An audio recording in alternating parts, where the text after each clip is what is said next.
Chers auditeurs, c'est bien la RTNC, chaîne nationale émettant de Kinshasa. Nous sommes avec le professeur Nico Omeyonga, spécialiste, analyste indépendant. Avec ces Congolais économistes, nous analysons les grandes questions de la vie nationale. Mais nous allons commencer aujourd'hui par la conférence qu'il venait de tenir sur son domaine de prédilection, l'entrepreneuriat. Bonjour professeur Nico Omeyonga. Bonjour messieurs les journalistes. Vous êtes économiste, financier, mais vous êtes aussi spécialiste en entrepreneuriat. Vous avez tenu il y a peu une conférence sur l'entrepreneuriat de croissance, catalyseur des ressources financières pour des chrétiens. En fait, on commence entrepreneuriat de croissance. Pourquoi entrepreneuriat de croissance? Oui, merci pour la parole, parce qu'il y a deux types d'entrepreneuriat. Oui. Il y a l'entrepreneuriat de nécessité et l'entrepreneuriat de croissance. L'entrepreneuriat de nécessité, c'est l'entrepreneuriat pour la survie. Alors qu'il y a l'entrepreneuriat de croissance, c'est un entrepreneuriat qui, comme le mot l'indique, permet à ce que l'auteur atteigne le niveau de prospérité financière, c'est-à-dire le niveau de l'indépendance financière, de la liberté financière. C'est cet entrepreneuriat qui conduit à la richesse, alors que l'entrepreneuriat de nécessité, c'est un entrepreneuriat à caractère alimentaire. Donc, l'entrepreneuriat de nécessité, c'est pour des besoins d'urgence, mais l'entrepreneuriat de croissance, c'est pour celui qui veut se lancer dans la vie avec des projets. Et vous avez dit catalyseur de croissance financière pour des chrétiens. Oui, je disais que l'entrepreneuriat de croissance catalysait de la prospérité financière des chrétiens. Pourquoi? Parce que j'ai pu constater que la plupart des chrétiens ne s'adonnent pas à l'entrepreneuriat. Or, nous savons que tout chrétien a la semence entrepreneuriale, ou sinon nous avons l'ADN entrepreneurial, parce que le Créateur lui-même, en nous créant, en nous mettant sur ce bas monde, il a commencé par nous donner, nous souhaiter de devenir prospères, mais aussi il nous a indiqué la voie pour devenir prospères. Voilà pourquoi, quand il a créé le premier homme, c'était Adam, il a mis dans les jardins et il lui a recommandé de faire de l'entrepreneuriat agricole. Et un peu plus tard, il y a Abraham. Abraham, qui est le symbole de la prospérité financière pour nous chrétiens. Et voilà, Abraham ne l'a pas été du fait qu'il est parti travailler chez quelqu'un, mais c'est parce qu'il a été lui-même un entrepreneur agropastoral. Voilà, Abraham, dès le jeune âge jusqu'à son vieil âge, il est demeuré prospère. Et je peux citer encore d'autres exemples. L'exemple même de Paul. Paul qui était un grand prédicateur, mais tout en prêchant la bonne nouvelle, il s'est lancé aussi dans l'entrepreneuriat artisanal. Lui-même, il fabriquait les tentes qu'il vendait et ça procurait beaucoup d'argent. Et même plus tard, quand notre Seigneur Jésus-Christ, nous sommes chrétiens aujourd'hui, c'est parce que notre Seigneur Sauveur, il est Christ. C'est chrétien, c'est-à-dire du Christ. Et quand il est décédé, voilà ce qui s'est passé. Parce qu'il faut noter que par le passé, il n'y avait pas de morgue. Bien que la Bible ne le dit pas, mais il n'y avait pas de morgue à ce temps-là. Donc il faisait que quand quelqu'un meurt, on doit l'enterrer au plus tard le soir. Mais le soir, qu'est-ce qu'on a pu constater? Les corps de notre Seigneur traînaient. Parce qu'il fallait avoir les sépulcres. Les sépulcres à l'époque, ça peut aujourd'hui peut valoir des milliers de dollars. Mais Pierre qui était fougué, et même Jean qui était les disciples, qui étaient les chéris de Jésus-Christ. Mais ils n'ont pas pu. Ils se sont limités seulement à pleurer. Mais il a fallu que Arimathée, Joseph de Arimathée, qui était entrepreneur à l'époque. Et comme il était entrepreneur, certainement l'autorité provinciale, le gouverneur le connaissait. Pilate. Voilà, comme ça, quand il est arrivé, directement, il a rencontré Pilate, il a demandé le corps de Jésus, il a enterré. Voilà comment, quand on est entrepreneur, on est aussi important dans la société parce que ça peut vous ouvrir toutes les portes. Vous pouvez rencontrer les autorités parce que vous êtes un entrepreneur à succès. Et les exemples sont multiples. Et maintenant, les chrétiens, par ignorance, oublient que d'abord, les premiers entrepreneurs étaient d'abord croyants, étaient chrétiens. Donc, l'entrepreneuriat, quand on parle de l'entrepreneuriat, ça ne peut pas être l'affaire seulement des païens, des musulmans et d'autres. Ça doit être d'abord et surtout l'affaire des chrétiens parce que nous avons l'ADN entrepreneurial et que tout chrétien qui n'entreprend pas est en train de pécher, est en train de désobéir à l'ordre divin, et que nous devons tous être obéissants à l'ordre divin, et être obéissants à l'ordre divin, nous devons entreprendre. Donc, il ne suffit plus de prier, prier sans cesse, mais il faut faire quelque chose pour que cela vous rende aussi autonome. Parce que ces chrétiens, pour la plupart, comme ils ne font rien, ils sont apparentés à tous ceux qui, auprès de qui on va chercher quelque chose, même ceux qui vont demander par-ci, par-là. Or, si on devient entrepreneur, on devient aussi autonome. Autonome, non, il faut prier. Mais à côté de la prière, il faut y ajouter aussi, parce que nous avons l'ADN entrepreneuriat. Et l'entrepreneuriat a été béni de Dieu. C'est-à-dire, ça relève de la bénédiction générale. Qu'on soit chrétien, qu'on soit bouddhiste, qu'on soit païen, qu'on soit musulman. Quand on entreprend, parce que ça relève de la bénédiction générale, vous devez prospérer. Mais la seule différence pour nous, les chrétiens, Dieu nous donne la possibilité de prospérer, et parce que nous prions, parce que nous sommes les fils de Dieu, il vient encore protéger notre prospérité. Voilà le double avantage que nous avons par rapport aux païens, qui peuvent prospérer, mais que le diable peut venir détruire. Mais nous, quand nous prospérons, parce que nous sommes les enfants et les fils de Dieu, Dieu vient encore protéger notre prospérité. Voilà, et nous allons prospérer jusqu'à notre vieil âge, et même après notre mort, nos héritiers, nos enfants pourront continuer avec cette prospérité, parce que Dieu, quand il bénit jusqu'à la 3e, 4e, 5e génération. Donc, voilà, nous avons intérêt à avoir des... Voilà pourquoi Jésus disait, et même Dieu dans la Bible, un passage biblique dit que l'église, c'est la maison du trésor. Parce qu'il savait que ceux qui sont dans les églises, ceux qui sont les mis à part, les chrétiens, sont des entrepreneurs. Donc, quand ils sont entrepreneurs, il y aura des libéralités, il y aura des dons, il y aura des dîmes. Donc, ce sera un lieu où il y aura beaucoup d'argent. Mais aujourd'hui, beaucoup d'églises sont dans la précarité parce qu'ils ignorent qu'ils doivent d'abord entreprendre, ils doivent prier. J'encourage la prière, mais aussi j'exhorte aux chrétiens d'entreprendre pour que les églises deviennent réellement des maisons de trésors telles que veut le Créateur. Donc, c'était votre conviction des chrétiens qui vous a poussé aussi à parler de l'entrepreneuriat, prospérité des chrétiens. Pour les enfants. Oui, c'est ma condition parce que moi-même je suis chrétien et j'ai trouvé que chaque dimanche, nous tournons cette émission le samedi, demain nous irons à l'église, et que chaque chrétien s'attend à ce que les pasteurs ou les prêtres parlent de la prospérité. Ça, c'est le thème que les chrétiens aiment.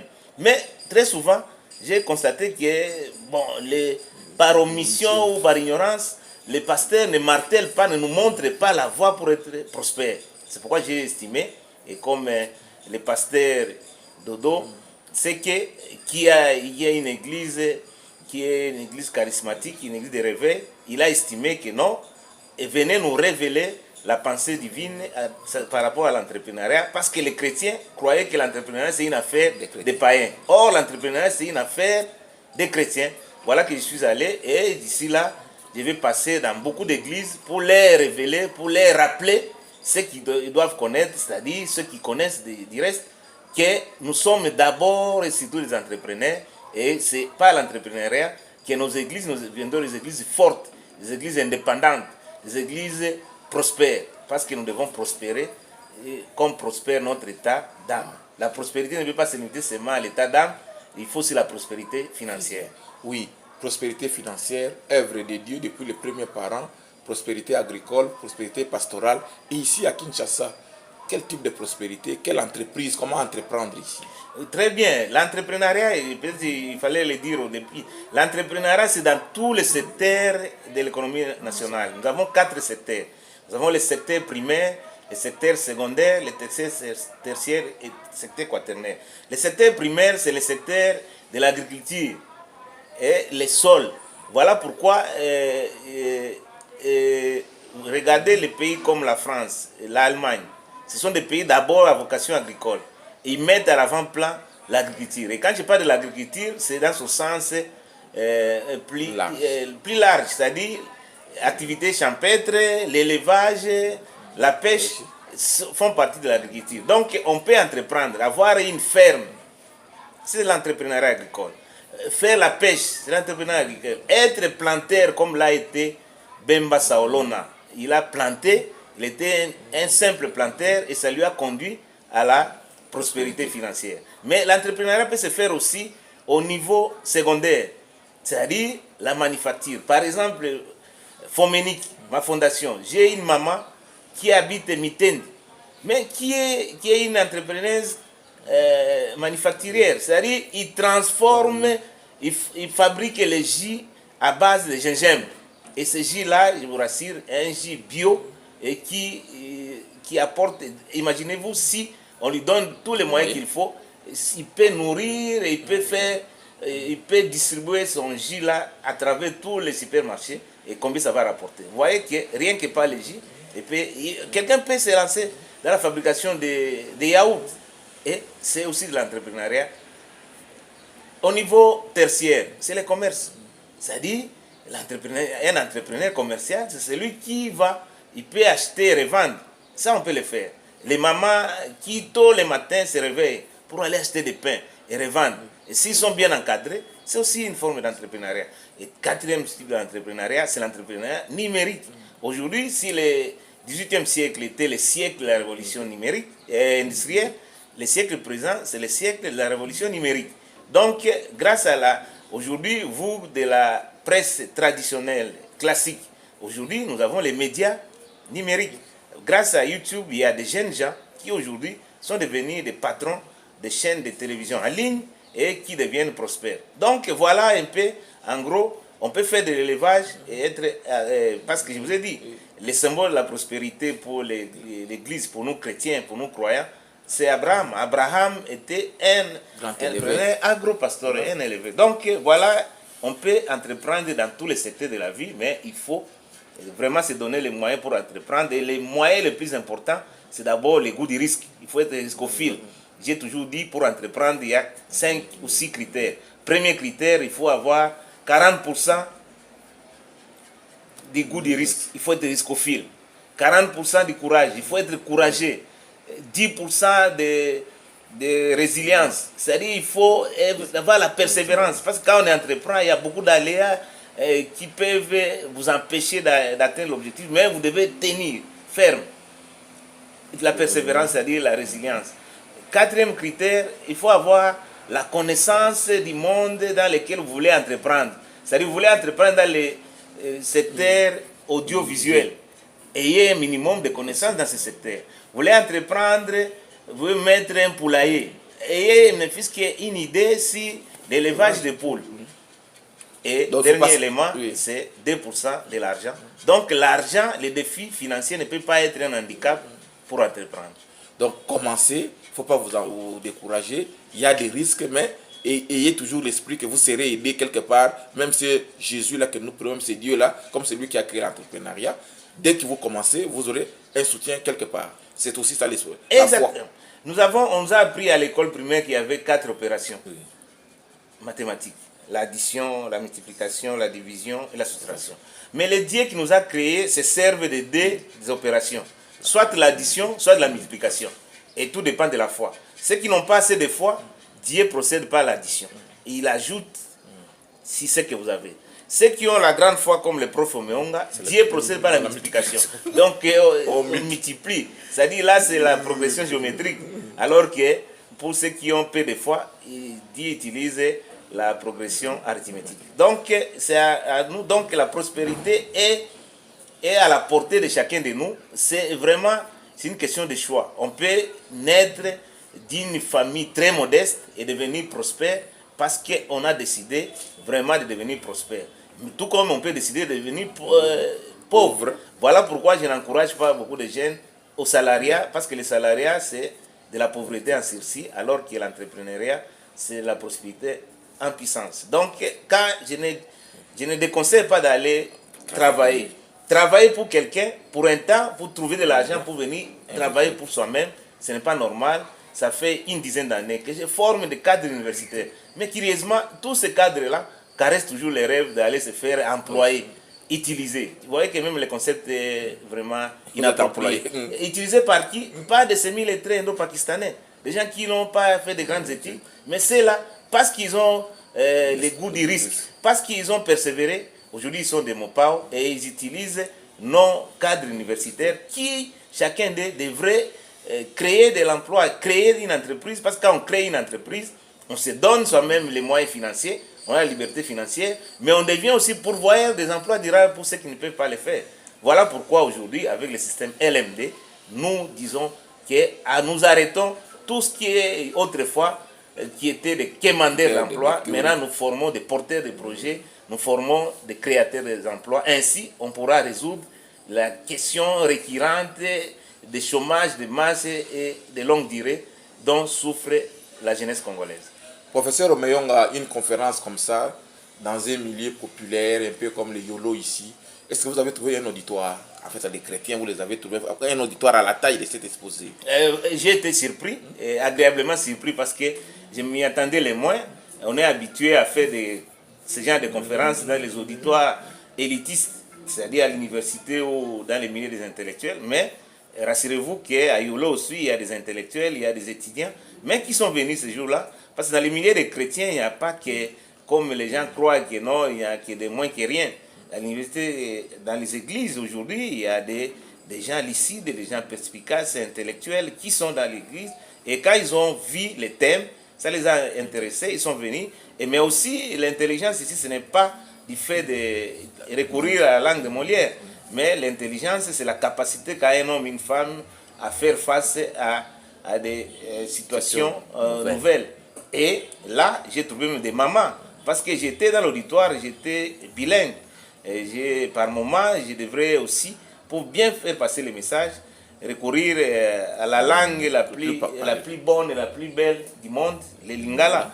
J'ai utilisé ça et il y a des mamans, il y a des papas qui ont pris la parole, qui ont donné de la matière, qui ont posé des questions auxquelles nous avons donné des réponses appropriées. Donc, vraiment, je ne suis pas le prof seulement des milliers IP, mais je suis le prof aussi des milliers populaires comme YOLO. Moi-même, j'habite à YOLO, donc quand même Jésus-Christ, il a commencé son évangile, son ministère là où il est né, là où il habitait. Moi aussi, comme j'ai commencé avec l'église de YOLO, l'église Montagne Sainte, des pasteurs Seke Dodo, je crois tous ces pasteurs qui estiment qu'ils peuvent bénéficier de l'expertise du prof Omeyonga en matière d'entrepreneuriat, le prof Omeyonga est disponible, disposé à venir vraiment rencontrer les préoccupations qui seront soulevées par les différents chrétiens qui sont dans la capitale, et dans les jours à venir, on pourra aller même à l'intérieur du pays, de manière à ce que dorénavant, d'ici 10 ans, que nous ayons réellement des entrepreneurs à succès. Donc on ne s'improvise pas entrepreneur, ils doivent être équipés, ils doivent être préparés. Et je l'ai fait avec, sous le label Fondation Omeyonga Nico, donc Foménique. Et c'est dans ce cadre-là que nous estimons que nous devons vraiment formater, enlever ces logiciels colonial que nous avons hérité des colons qui considéraient que non, travailler, il faut vraiment être bureaucrate. J'ai demandé aux gens que le travail ne se limite pas seulement au bureau. Nous devons travailler dans tous les secteurs de la vie nationale, et il y a beaucoup d'opportunités qui s'offrent à nous pour que nous soyons des entrepreneurs dans les différents domaines, dans les différents secteurs que j'ai indiqués tantôt. Oui, sur ce point, on va finir. Les chrétiens sont très nombreux, donc vous avez là un vaste champ. Nous espérons que si cet enseignement entre dans la tête et dans les cerveaux des gens, le Congo peut commencer aussi sa révolution culturelle, sa révolution économique. Oui, je suis chrétien, et je ne suis pas seulement pour les chrétiens, même j'ai lancé un appel même pour les musulmans, ou ceux qui sont de l'église, c'est pas des noirs ou quoi. Moi, je suis disposé. D'abord, nous tous, nous sommes des créatures de Dieu. Quand Dieu a donné ce message, il n'a pas donné seulement pour les chrétiens, il a donné à toutes ces créatures. Donc, mais pour ceux qui ne partagent pas la même foi que moi, la foi chrétienne, je suis toujours disposé à venir, parce que c'est quand nous serons nombreux, quand la majorité des Congolais deviendront réellement des entrepreneurs, la question de prospérité ne sera pas un vain mot, ce sera quelque chose de factuel, parce que tous les Congolais vont s'en approprier, vont se lancer dans l'entrepreneuriat, et ainsi, et d'autres questions qui sont aujourd'hui que nous déplorons, l'insécurité, par exemple la délinquance juvénile, et tout ce qui va avec la rébellion, peut-être on va dire un mot, la rébellion où est-ce qu'ils trouvent les jeunes? Ils trouvent, c'est dans les jeunes désœuvrés. Est-ce que vous pouvez croire que quelqu'un qui est un entrepreneur, il peut prendre le risque d'aller dans une rébellion. C'est parce que ces gens-là n'ont rien à faire. C'est pourquoi tous ceux-là qui prennent les armes recourent auprès de ces jeunes désœuvrés. Alors, quand on aura résolu la question de la jeunesse désœuvrée, quand cette jeunesse deviendra une jeunesse entrepreneuriale, une jeunesse ouvrière, vous verrez que même la question de l'insécurité dans les centres urbains, la question de rébellion va se résoudre parce que la paix dont on parle, c'est d'abord la paix sociale avant d'être une paix politique. Oui, professeur Nico Meyonga, dans cet entrepreneuriat de l'Église et des chrétiens, quand les églises enseignent la prospérité, en fait, c'est un discours qui doit mener être accompagné par un sens entrepreneurial. Toujours, toujours, parce que Dieu, il est pédagogique, il est factuel. Il ne peut pas émettre un vœu sans vous donner les moyens pour atteindre cet objectif. Mais je crois les pasteurs comme les princes de l'église catholique ont compris, parce que ces messages, j'ai commencé d'abord, j'ai parcouru toutes les paroisses de Kingabwa, et j'y vais régulièrement à la paroisse Saint-Gabriel de notre quartier Yolo. Et je prêche ça et je crois qu'ils sont d'accord avec moi et je vais poursuivre. Je sais que c'est difficile, mais ce qui est difficile est intéressant. On ne va pas s'arrêter à mi-chemin. On va aller de l'avant et que les pasteurs aussi, dans leur prêche, qui montrent aussi aux croyants, aux chrétiens, que Dieu nous veut prospère, mais la voie royale pour devenir prospère passe par l'éducation financière ou alors l'entrepreneuriat. Oui, beaucoup de choses à dire sur ce thème-là, mais comme nous avons dit, on parle de la conférence, parce que je vous ai vu aussi parler de la croissance économique, louer les bons projets avec les Qataris. Bon, on va en parler prochainement, mais je crois que pour cette première partie, bonne chance à l'entrepreneuriat. Nous croyons que les chrétiens vont devenir très nombreux. Les chrétiens sont d'ailleurs nombreux. Ils vont s'atteler pour que le Congo commence à poser des pas de développement à partir de la base. Merci, professeur Nico Meyonga, d'avoir dit un mot sur l'entrepreneuriat sur votre conférence. Oui, c'est bien, même je voulais corriger une bourde là. Je n'ai jamais vanté les investissements qataris. Non, au contraire, moi je dis que les investissements, parce que les gens ne le savent pas. Déjà en 2021, ces Qataris nous ont promis qu'ils allaient venir dans le développement et modernisation des infrastructures aéroportuaires. Mais après 3 ans, faisons d'abord les points pour maintenant commencer à envisager la possibilité qu'ils viennent investir les 21 milliards de dollars. Bon, les investissements, ce n'est pas l'investissement direct étranger. Je ne suis pas totalement opposé, mais je voudrais que ces investissements viennent quand nous-mêmes, Congolais, avons déjà défini les liens, les secteurs dans lesquels ces investissements seront orientés, de manière à ce que ce ne soit pas un investissement, que ce ne soit pas un contrat léonais, comme l'a été les contrats du siècle. Vous vous rappelez, les contrats chinois, on a applaudi de 2 mains et quelques jours, on a déchanté, on a révisé, mais